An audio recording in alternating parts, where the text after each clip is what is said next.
माझ्या घरचं kitchen waste कधीही वेस्ट जात नाही.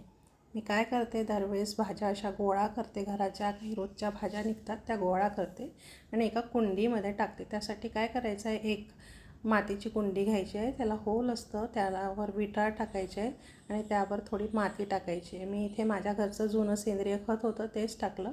त्यानंतर ह्या सगळ्या भाज्या टाकल्या. म्हणजे आपण सगळ्याच प्रकारच्या भाज्यांची देठं, निर्माल्य टाकू शकतो. फक्त यामध्ये आपले बाकीचे सडलेले अन्न टाकायचं नाही फक्त. आणि हा माझ्याकडचा जवळपास 6-1 महिन्याचा हा कचरा साठलेला आहे. तो जो मी 2-3 ह्याच्यामध्ये गोळा करून ठेवला होता.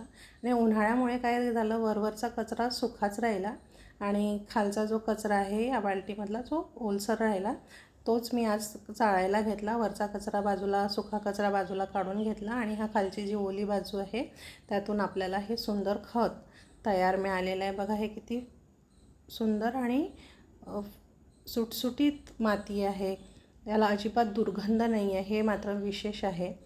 अशी छान ते कुजल्यानंतर ही माती होऊन जाते त्याची आणि त्याला वास, घाणेरडा वास नसतो. आणि अशा पद्धतीचं आपल्याला हे सेंद्रिय खत आपल्याला आपल्या घरच्या किचन वेस्टपासून मिळू शकतं. याचा आनंद जो आहे, रोज रोज साठवतो आपण, त्या भाज्या फेकून देत नाही. एक डोक्यामध्ये राहतं की आपली भाजी वाया जायला नको. आणि अशा पद्धतीचं आपल्याला सेंद्रिय खत आपल्याला मिळतं, जे आपल्या झाडांसाठी खूप उपयुक्त आणि पोषक आहे. रासायनिक खताचा वापर न करता आपल्या घरची झाडं खूप सुंदर फळं फुलं देऊ शकतात, ती ह्या सेंद्रिय मातीमुळे, ह्या खतामुळे. आणि याचा आनंद माहिती आहे का, खूप वेगळा असतो. हे रोज रोजचं काम जे असतं हे आपण साठवतो, याचा आनंद खूप वेगळा असतो खरंच. थँक्यू.